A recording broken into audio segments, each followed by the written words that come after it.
This user says or asks, and who is to say that such scriptures speak the truth? Why do these scriptures take precedence over others out there? Even amongst one set of scriptures, there are a myriad of interpretations. This is but one. A perspective, a theory, a truth. Difficult to state that it is truth. Only Sat Chit Ananda is the only truth that one can speak of. Some people have commented the same thing, a very similar thing. But keep in mind, the full doctrine of the Dharma is practical science.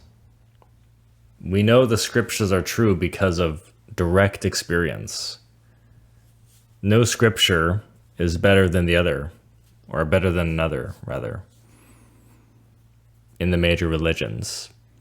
Hinduism was a little bit more specific in their writings, so it can be easier to consume and explain.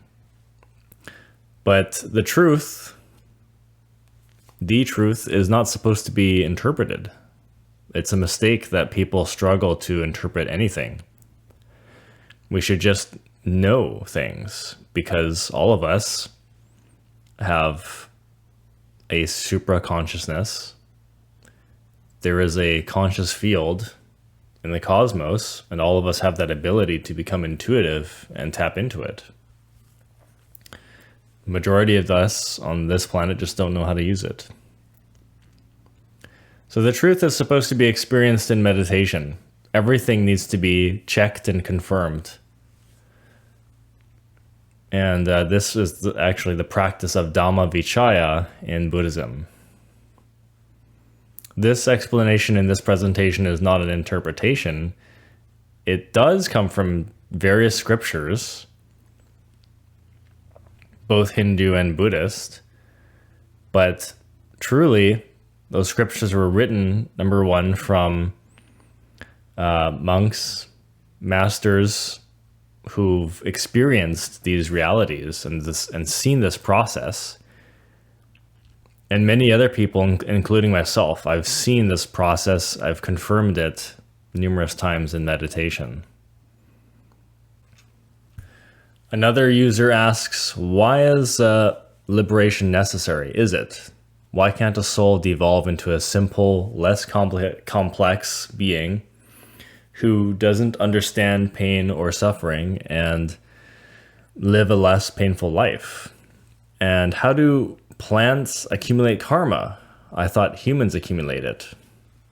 This is a good question because they have a point that less evolved, less intelligent creatures, they are not as aware. They're less conscious too. So basically, for those kinds of creatures, especially insects and bacteria, life is like a dream for them. It's very blurry. They don't remember much. They don't have any discernment. I've explained in the lecture that paying karma is always a painful process because beings with karma have conditioned consciousness. And that karma is contained within defects. Those defects allow them to feel different forms of pain. Devolution makes the mind more conditioned, more perverse, more deteriorated. So when the souls finally reach the plant and mineral kingdoms, they dwell within the submerged aspect of those kingdoms, the underworld. This isn't the case with evolution. With evolution, it's opposite. So when souls are pure and evolving through mineral kingdoms and plant kingdoms, I should say, that's heaven. That's Eden in the Bible. Those are certain levels of nirvana. But on the descending path, those same kingdoms, the plant and mineral, become subterranean levels. They become hells. So it's only after purification when the soul becomes a simple, innocent elemental again, liberated partially. Now, physical minerals and plants don't accumulate much karma, so to speak. But the elementals living in those levels eventually do, because their behavior becomes more complex, and gradually, very slowly, they develop preferences and conditions. Eventually, they'll need a whole new kind of a physical vessel to carry that consciousness. And that next vessel is either going to be, if you're a mineral, it's going to be a plant. If you're a plant, it's going to be an animal, and so on.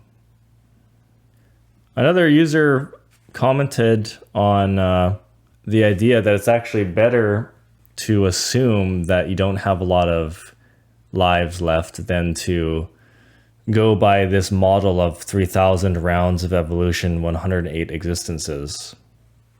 They say, so forth, who all claim that this humanity is at the end and no longer has luxury of multiple lives. Well, the latter assumption ensures that yogis attempt to attain liberation in one life, one or a few. That is far safer than disregarding certain cyclic existence, that inevitable cyclic existence. Atman, or self-realization, is always the yearning of the monad or the being, the goal, the longing, or whatever you want to call it. That's right. It's just safer to assume, especially when there's so much talk about the end of Kali Yuga, and it's not just a completely unusual, esoteric rumor that very few people talk about. It's something that comes up a lot in different religious communities. And if you look at the facts, yeah, things are getting worse, but you have to meditate on it to really know. That person may have been commenting on another user who had an objection to this presentation. They said, "We are beyond labels and names, though both duality and non-duality equally matter. But I wish you would see that seeing beings as simply an Atman only goal with 3,000 rounds is not only nonsensible, but extremely foolish and dangerous to follow." So this doesn't make a lot of sense to me, though, the extremely foolish and dangerous to follow part, because the only thing you'd be avoiding is certain prevention of devolution. Now, 3,000 rounds was taught by Samuel Onwaor, but most people think that cyclic existence is infinite, and that would entail even more suffering. Just endless rounds within samsara. But no, there is a limit to it, and that's good. Otherwise, it's just endless. It is sensible because these cycles have a lifespan.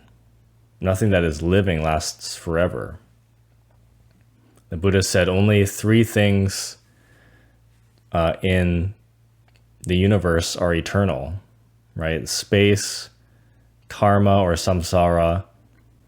This particular process of transmigration is actually quite widely understood, and it's pretty basic because the Bhavachakra explains it visually. And the Buddha instructed that that symbol is so important, it should be in every temple or monastery. And as such, in this process, souls don't jump around on the wheel except on special occasions. So what is more foolish? To assume that one has multiple human incarnations and the free will and the power to do pretty much anything through this idea of manifestation and parallel universe creation, so that we can do a little bit of spirituality and enjoy our life a little bit, relax, take our time, provide a little bit of service, take a break, take a few days off, go on a vacation, come back, and have this very lackadaisical attitude or lifestyle, thinking that we're trying our best and thinking that we're vibrating higher, and we're still fulfilling so many preferences and conditions instead of just letting everything go, in the hopes that we will be reborn again as a human. Surely. 5, 10, 20 lives. Or is it wiser to follow the guidance of many masters who've all warned about this?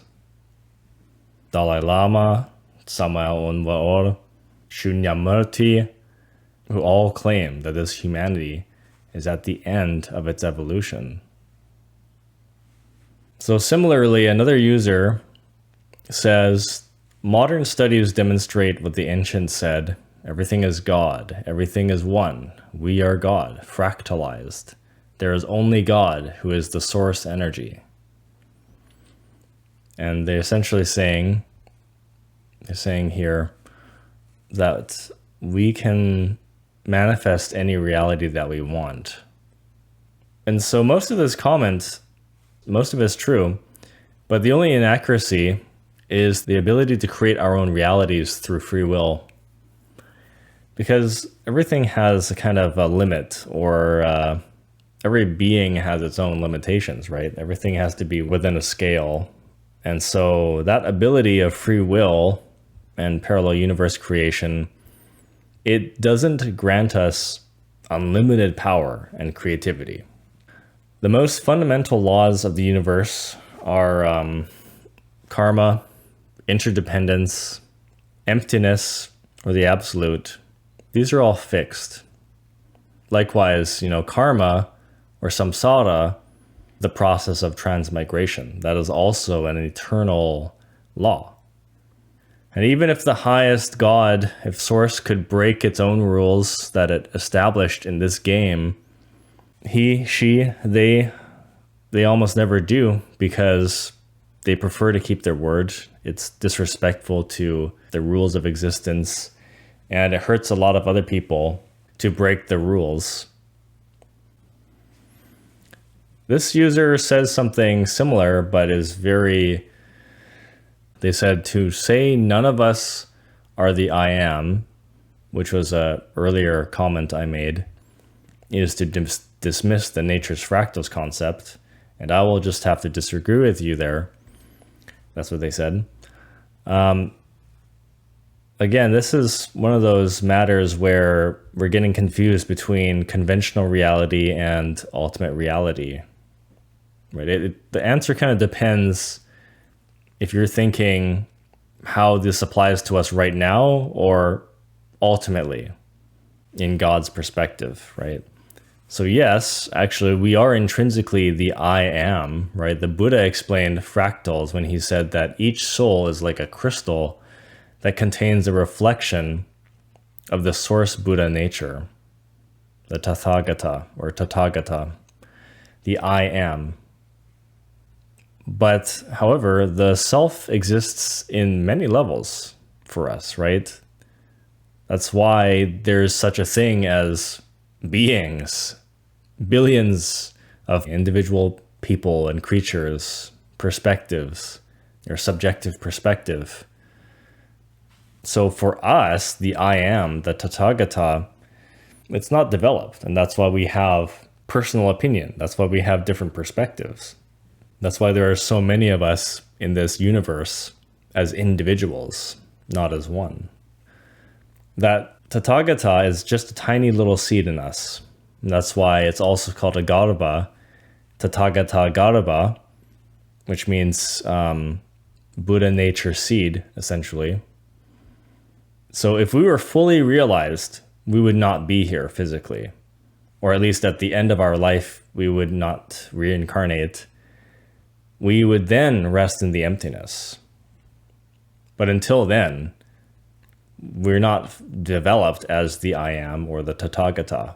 We are individuals in samsara who really need to find a way out for once. This user asks, does spilling the cup of Hermes is it typically associated with Kundalini rising? Well, it could be if you're but this is more like if you're somebody who never really masturbates or has sex and you're rising raising your kundalini could cause a couple, nocturnal emissions that are involuntary. But typically, no. I mean, spilling the cup of Hermes, especially if it's deliberate, that happens we do this out of, well, it happens out of habit. So it can either a deliberate habit or it continues to happen in usually nocturnal emissions. Both for men and women, spilling the semen also just means having an orgasm. It's coming either from ordeals of lust or just repeated thought forms in dreams, like succubi and incubi. These thought forms that emerge and they tempt you. And if you fall for them, you create lust. At the very least, you create some lust. And then, you have the incubi and succubi. These are like the astral larvae that feed on these thought forms. Feed on the low vibration energies, actually, the lust. I mean, only sometimes on occasion, kundalini rising or just a lot of energy blockages and buildup. Like in some people's cases, if you're stressed or if you exhaust yourself doing a kind of a very monotonous, laborious task for 2 or 3 or 4 or 5 hours straight, the energy can build. And especially if you feel pressured or rushed when you're doing that, or you feel stressed and you want to take a break, but you can't. If you do something like that for a while, that kind of physical exertion, energy can get blocked in certain areas. It can stay in one place. And I've heard that energy tends to get blocked around the sacrum or near the root chakra. And this can cause, again, nocturnal emissions. Or stress from brooding emotions, like brooding anger, also can do it. There's a similar feeling of just feeling stressed and pressured.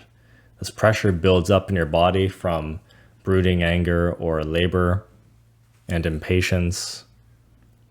So the best thing is to take breaks and, be in the middle, right? Keep your minds as still as you can. Keep your body relaxed. Work steadily and slowly if you do physical labor, or even on the computer too. Actually, you can get that kind of stress. And then if you space it out and you take short breaks every now and then, you stretch, the tension won't build as much and you'll be okay.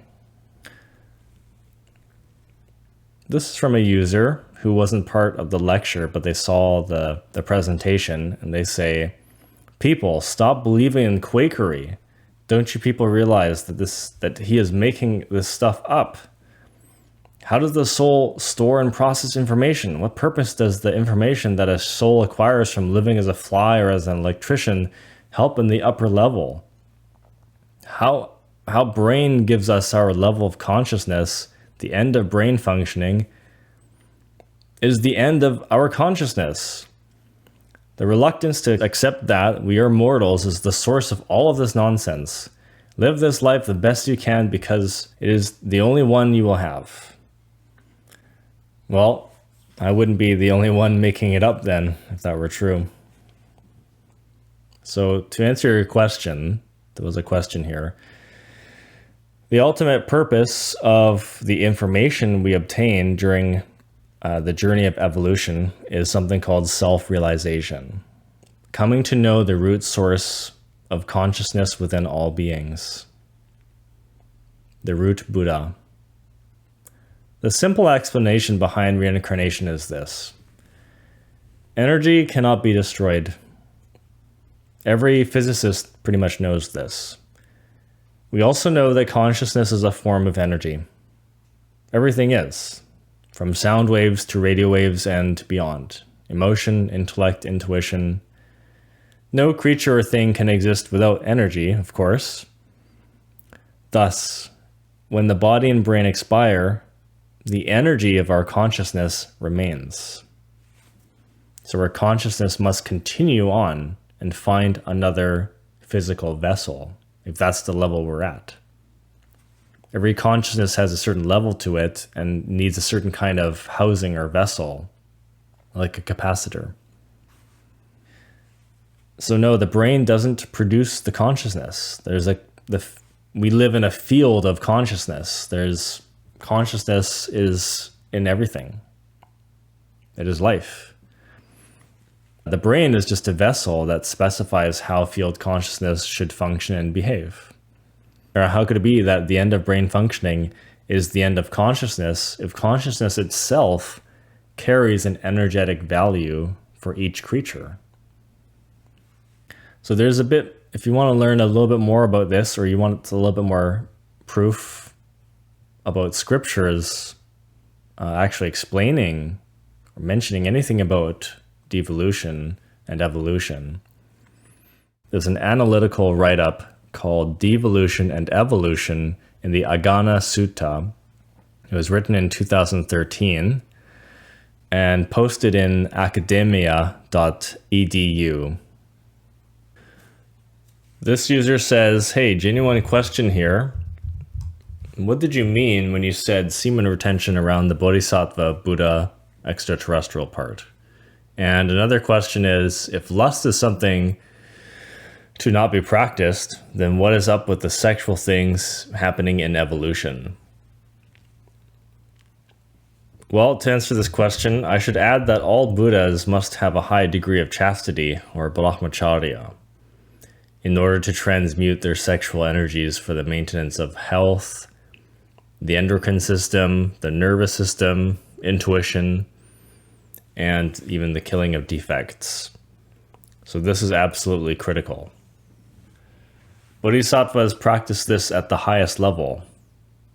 They cannot leak sexual energy through bodily sexual lubricants or corrupted thoughts or overexertion. Semen retention regenerates the brain too and maintains access to superconsciousness or intuition. The full doctrine, including the sexual mysteries, helps us develop bodhicitta, or wisdom heart-mind. This is an upright attitude and way of seeing that is intelligent and wise and compassionate. So simply put, we can't develop objective perception or compassion if our vital or etheric bodies are unhealthy or lack energy.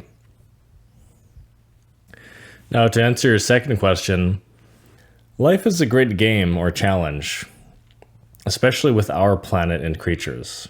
And this is why the animals who are evolving into humans gradually, they reproduce more and more through lust or animal sexuality. This is part of our origin karma that has caused animals to kill for food and caused childbirth to be painful. The previous root races before us were not like this. They were fourth dimensional and even lighter and higher in dimensions, so to speak. So this is a very big challenge for us modern humans in the fifth race, or root race, I should say, because we have to conquer the most crude, stubborn animal instincts in order to continue evolution into higher kingdoms. The way that creatures evolve and become more advanced also makes them more degenerated and conditioned, you see?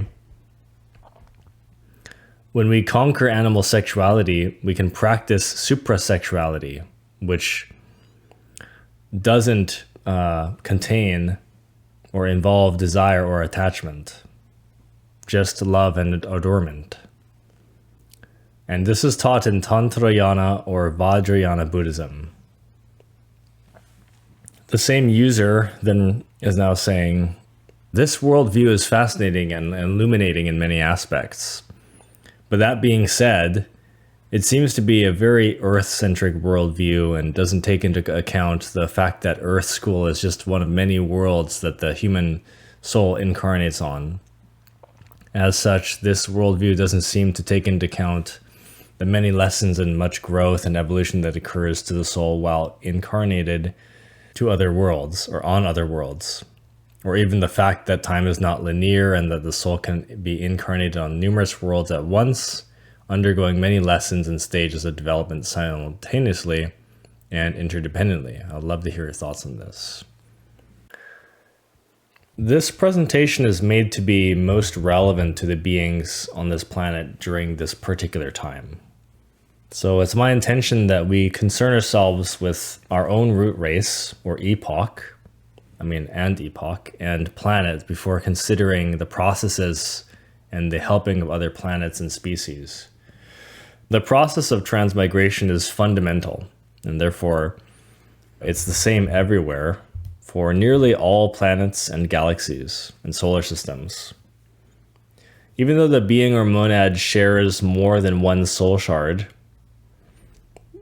because of the level that most people are at in this Kali Yuga or Dark Age, it's not relevant or helpful to take interest in our other halves.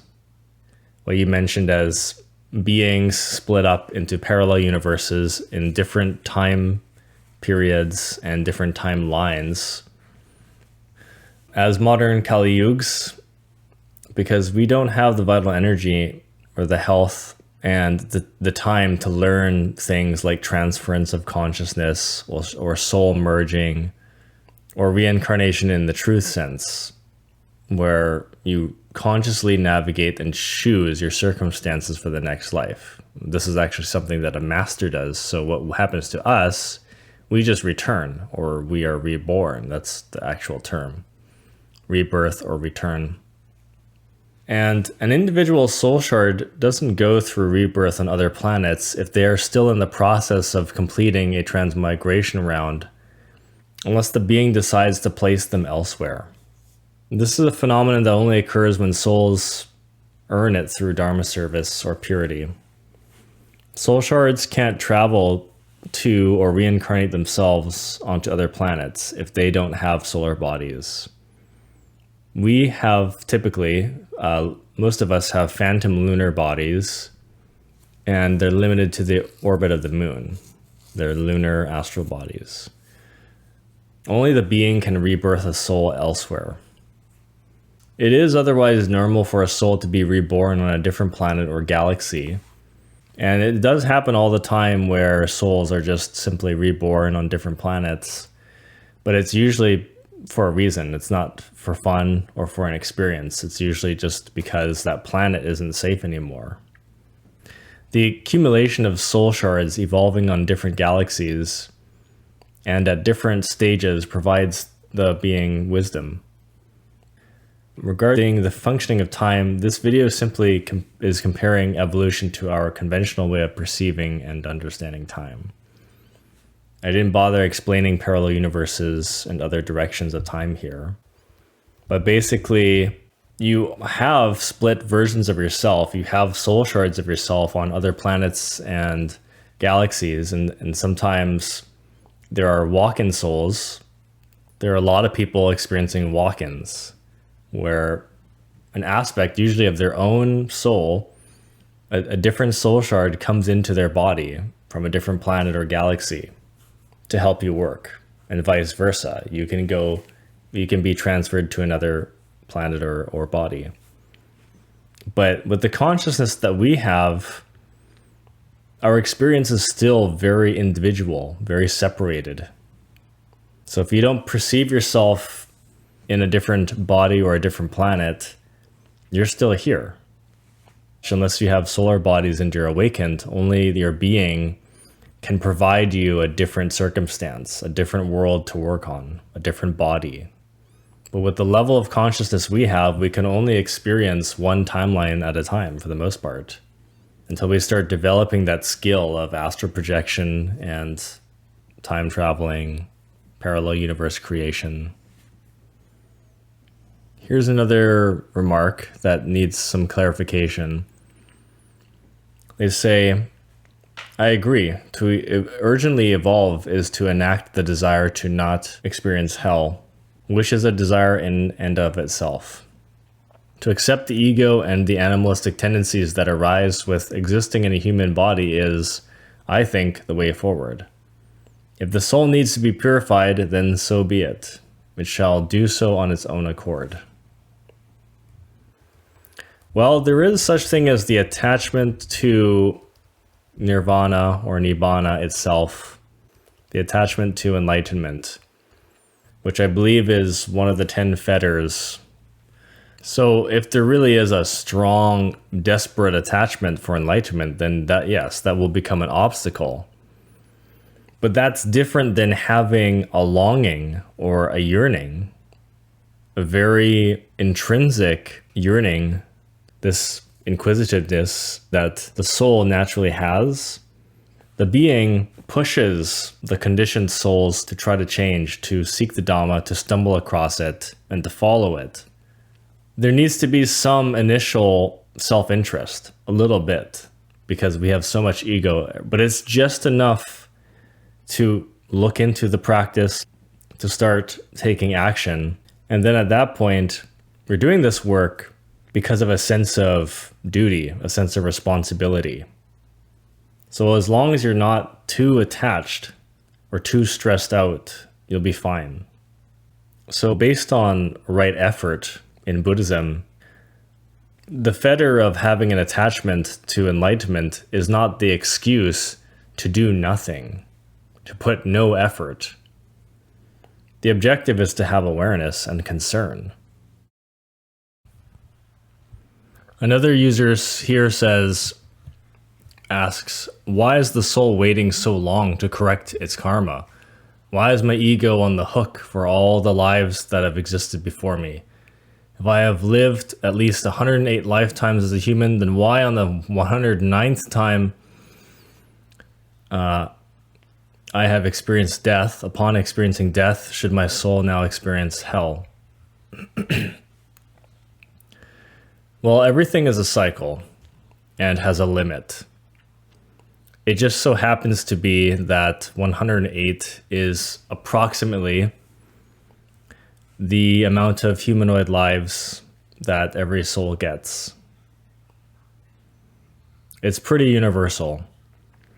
But of course, nature is created with numbers, right? There's a whole structure created through numbers.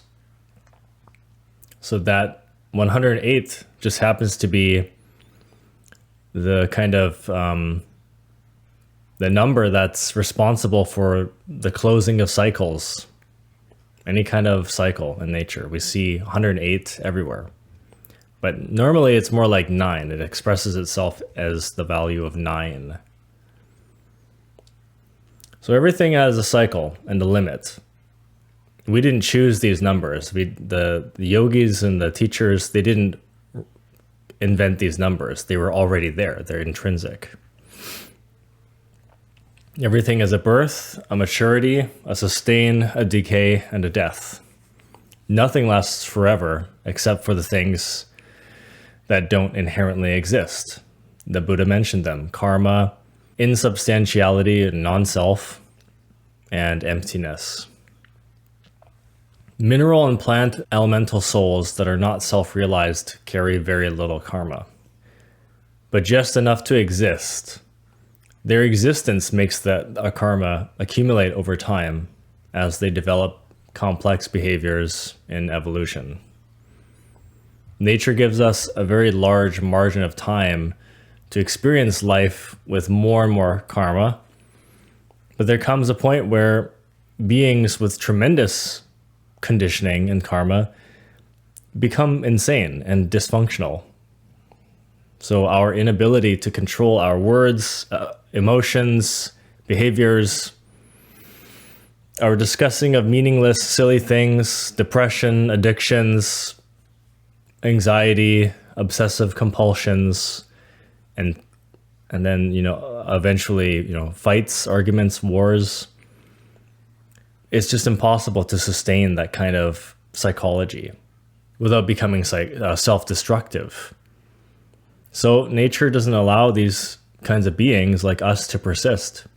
It's too dangerous for other civilizations. So 108 equals the numeric value of 9. You just sum the numbers down into a single digit. 1 plus 0 plus 8 equals 9. It's the closing of cycles. It's just the limit of the human cycle before any possible degeneration gets out of hand. And 9 applies for any kind of cycle of karma. Another user here remarked something like, okay, so 3,000 rebirths as a human, and then we rest eternally. Excellent. Yeah, I read this a while ago. It's not here right now, but I know exactly what he said. It was a pretty big misunderstanding. So to clarify that, in case anyone didn't quite catch how this process really works, that 3,000 is rounds of evolution across or through the entire wheel of samsara. The different kingdoms of nature, right? The 6 realms of life. From hell to animal to human to nirvana. Also, there's a hungry ghost realm that's between animal and hell realm. And so each time we pass through the wheel, this is really eternities of time. This isn't 3,000 human lives. It's 108 human lives multiplied by 3,000 rounds of evolution. 108 human lives times 3,000 opportunities. Within those human lives, you have many opportunities to follow the Dharma because it will be given to you. You will stumble across it. You will find it. Just to clear that up, because that's very important to understand. Right? And the polar realms last longer. Heaven lasts tens of thousands to millions of years. Hell lasts between 500,000 years and millions of years, depending on whether or not you have solar bodies. Now that's another topic in its own right. So each round is an inconceivable amount of time.